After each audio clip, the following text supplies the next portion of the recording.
stories don't define you. How you tell them will. Hi, I'm Sarah Elkins, your host and chief story maker of Elkins Consulting. Thank you so much for tuning into our 65th episode. Today's podcast is about personal brand and what I call the perception gap. The difference between how we see ourselves and how others experience us. It was inspired by participants of a workshop I hosted recently. One of the participants was surprised to hear that some of her colleagues thought of her as shy, as very quiet. She didn't see herself that way at all. As we worked through the material related to personal brand and our strengths, it became pretty clear that there had been some painful miscommunications among the team because of that perception gap.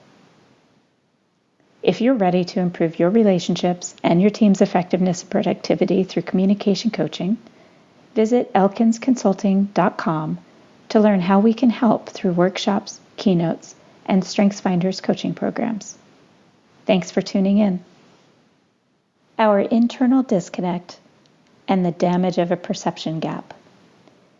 My friend Marietta Gentles Crawford wrote a book on the topic personal brand, From 9 to Thrive, and I highly recommend it if you want to dig more deeply into this theme. Now, I describe personal brand as what people say about you and think about you when you're not around. When I have an opportunity to share these thoughts on this topic as a keynote speaker or workshop facilitator, the first step I take is to describe what I lovingly call the perception gap. That's the gap between how you think you're being perceived and how people are actually experiencing you. Many people believe they know. They consider themselves pretty self-reflective, but they aren't necessarily intentional about how they want to be perceived by the people around them. That creates a major disconnect when it comes to building strong relationships, because though I don't believe you need to care what everyone thinks about you, you do need to care what certain people think about you.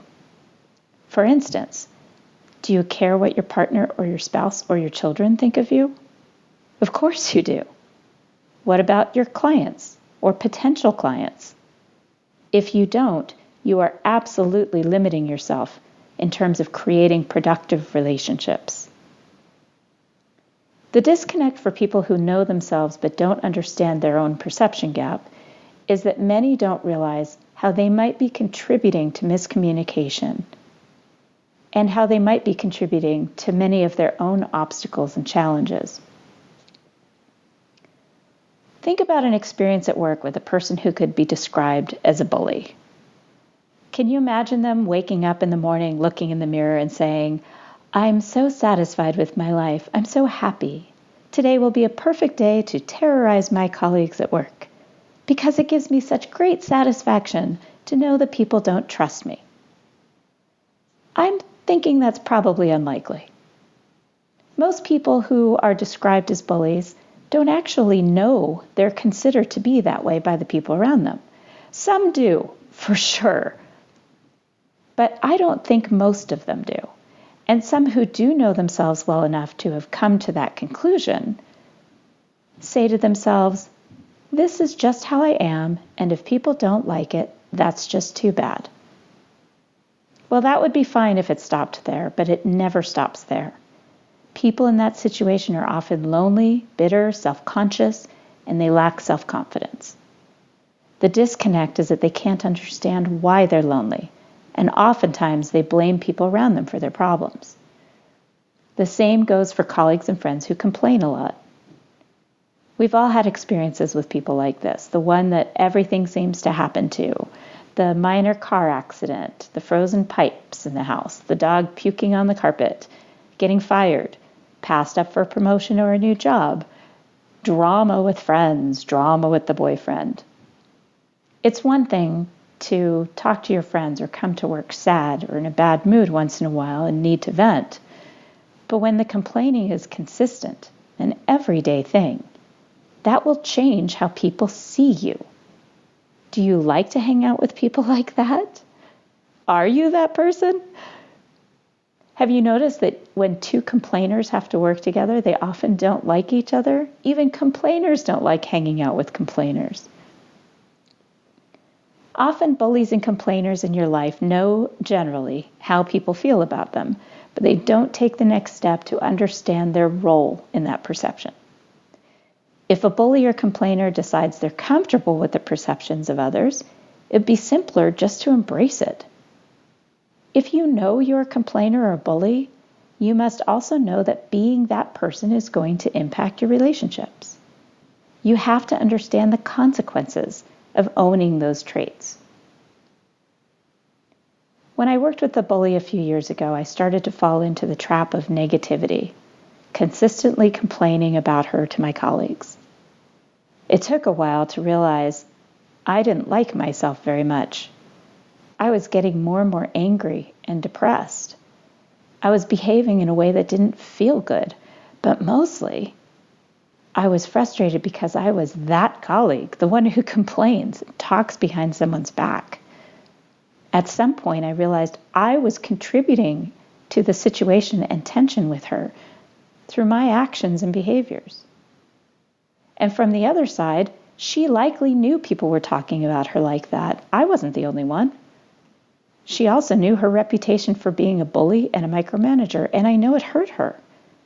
But as far as I know, she never took the next step of considering her role in that perception.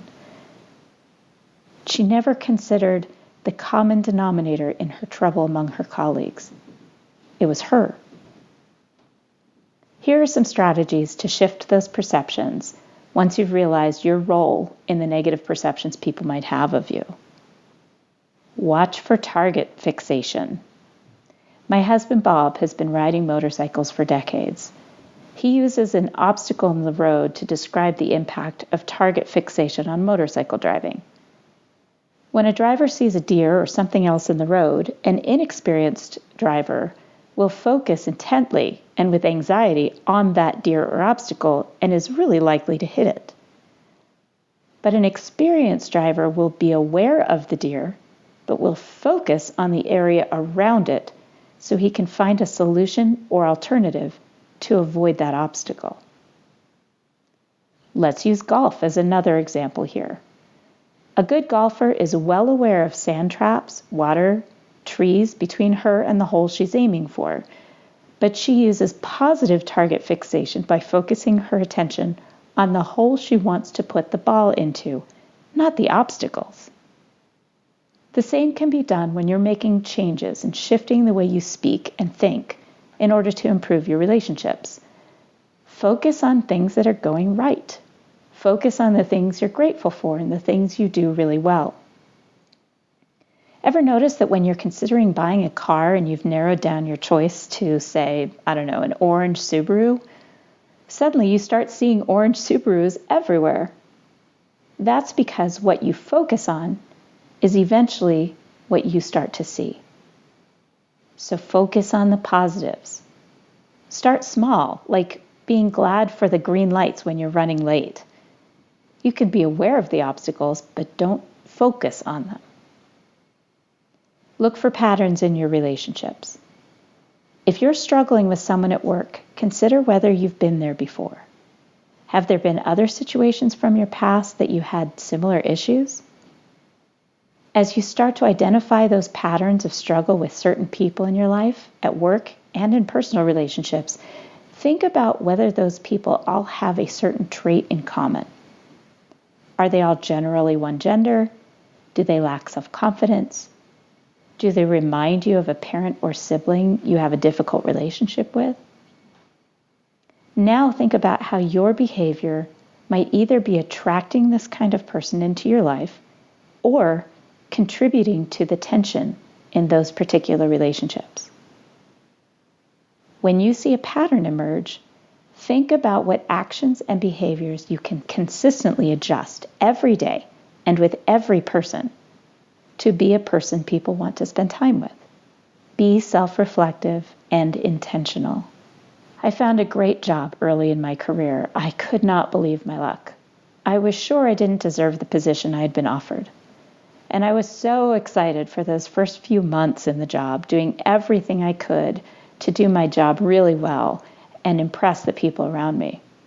When a known bully in the organization casually mentioned her concern that I wasn't really qualified for my job and that she couldn't imagine why they hired me, I started to second-guess my work. Every time I'd complete a task, I'd get intensely self-conscious about my work, and it would take me twice as long as it should have because I'd be digging into every piece of it to look for errors. At some point, it became overwhelming, and my inner critic was screaming at me that I didn't deserve the job. Someone more qualified would be better, and my colleagues would be better off without me on the team. And my work deteriorated. I was self-sabotaging because I didn't think I deserved my job and the encouragement and support I had been receiving from my boss and other colleagues. Here's where self-reflection became very powerful for me. I noticed that as my work deteriorated, my relationships with my colleagues also deteriorated. I realized I was letting them down. It took a few weeks to see the situation from that perspective, and fortunately for me, I had a very close friend that I could talk to about it and process that dynamic out loud. My aha moment was when I realized it was my choice to be the person who deserved that job and the support and encouragement of my colleagues. It was my choice every day and with every task to earn the life, the reputation, and the relationships I wanted.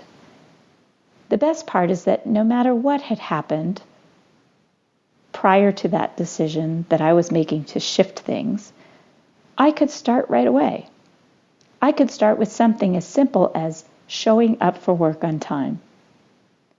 It would take time to repair the damage I had done, but with every single interaction, if I was intentional about being the person who deserved the life I was living, then I knew that I could change things. It's your turn now. What patterns emerge when you consider the relationships in your life that cause you grief and struggle? What might have been your role in those relationships? And let's shift the focus. What patterns emerge when you consider the most healthy, productive relationships in your life? What did you do that helped build them? And last, how do you want to be perceived by the people around you? What consistent actions and behaviors can you use to demonstrate to others that you are someone who deserves and who earns every day the life and the relationships you want? Thank you for listening to Your Stories Don't Define You, How You Share Them Will. Please visit my website for more podcast episodes, blog posts, and information about how I can help you develop and share your stories at elkinsconsulting.com.